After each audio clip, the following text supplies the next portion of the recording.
tales of glory and honor.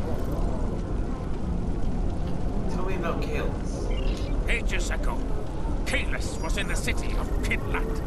A fierce storm was approaching, and all of the residents of the city took refuge inside Qinlat's strong stone walls.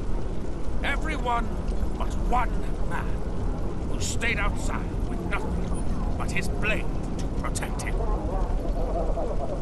I weave tales of glory and honor. When Qa'nos fell in love with the Lady Yukara, he offered her gifts of precious jewels and wrote her words of great beauty.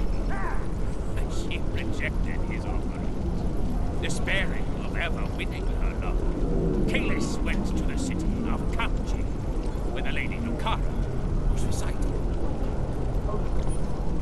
It was there that the soldiers of the tyrant Molor attacked. The soldiers of the city's garrison fled, leaving Qa'nos and Yukara face 500 warriors alone. They defeated Molor's forces and saved the city. Then, having seen the fire in his heart and the skill in his blade, Yukara gave Qa'nos her love. I weave tales of the sword of Qa'nos' father was lost. Qa'nos' treacherous brother, Morath, had thrown it into the sea. Qa'nos wept, for the sword was all he had left of his father. His tears filled the ocean.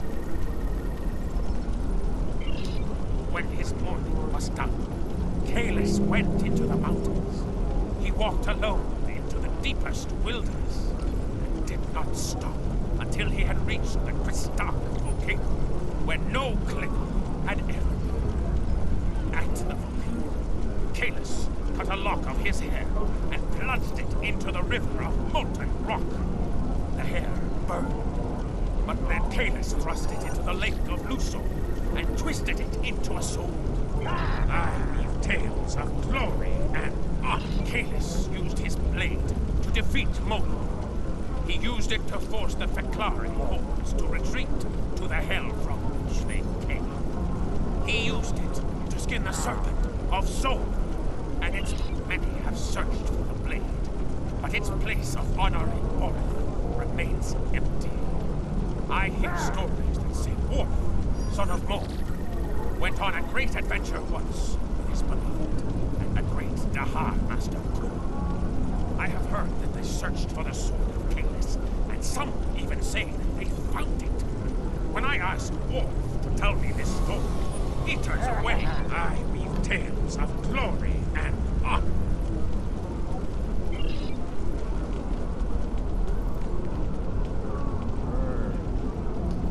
Hey, do you wish to hear tales of the Empire? The House of Qa'nos is one of the oldest and most powerful in the Empire. It has alliances that stretch back for hundreds of years. At one time, it was said that even Qa'nos himself owed homage to the House of Qa'nos. Hey, do you wish to hear tales of the Empire?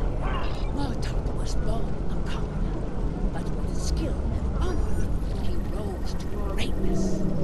Not even the stain of having been replaced for a time by a shapeshifter was enough to stop him. When Jempak, the House of Martok is now led by Drax, son of Martok. Old General Wolf acts as his Gindok. The House represents the new blood in the Empire. Those who want to take what is important from our traditions, but look forward to a glorious future for everyone in the Empire. When Drex's father was killed by Jempak, Drex vowed vengeance. Since Jempak wouldn't be where he is today without the support of the House of Qa'nos, that conflict has spilled over into a feud between the House of Martok and the House of Qa'nos.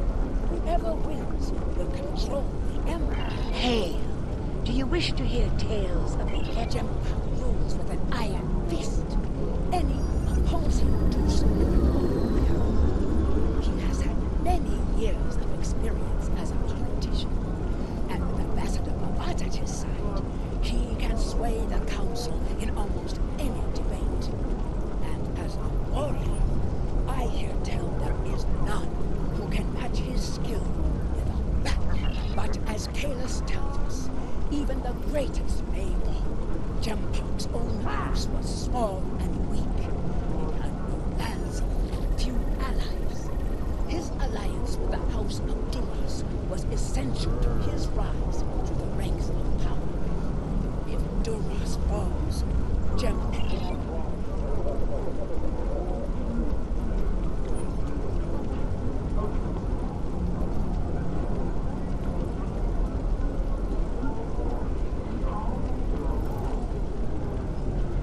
Hail! Do you wish to hear tales? Worf was once a Federation officer.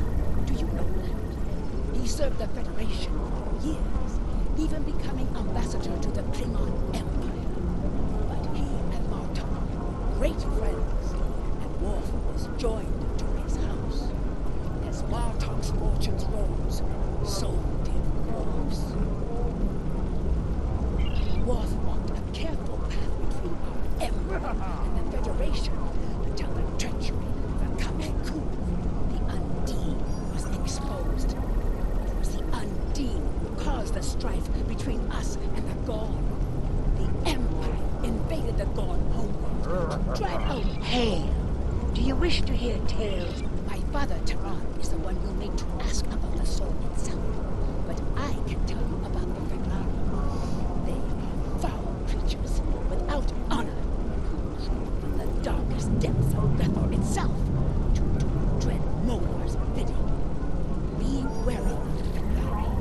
Those who die at their hands risk their souls. Nolor was a tyrant who ruled Qa'nos in the time of Qa'nos the Unforgettable.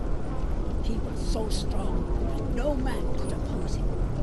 Qa'nos joined with his true love, the Lady Lucara, to defend the city of Kamchi from Olor's soldiers. The warriors of Kamchi were afraid of the Fenari and fled, leaving Qa'nos and Lucara to face 500 Fenari alone. Qa'nos and Lucara fought for a day and a night and a day again. The floor of the Qa'nos knew he would need a mighty weapon to defeat Molar. So he left the protection of Kamchi to his lady love and went into the mountains. There, he forged the first battlefield with this mighty... Hail!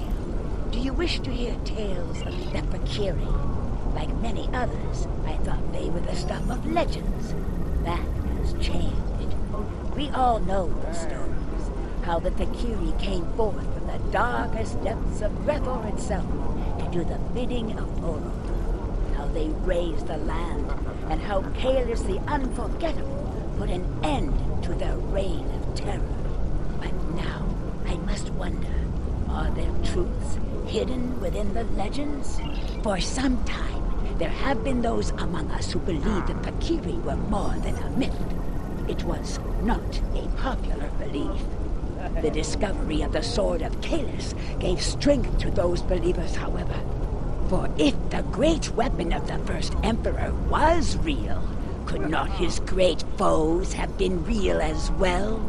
The invasion of this great city by the Fakiri horde will no doubt give them even greater cause. We must study the Fakiri lore from the time of Qa'nos, only this time with a more open mind. My father, Tehran, is an expert on the Sword of Qa'nos and the facts and fables that surround it. You would do well to speak with him on the matter. Hey, do you wish to hear tales?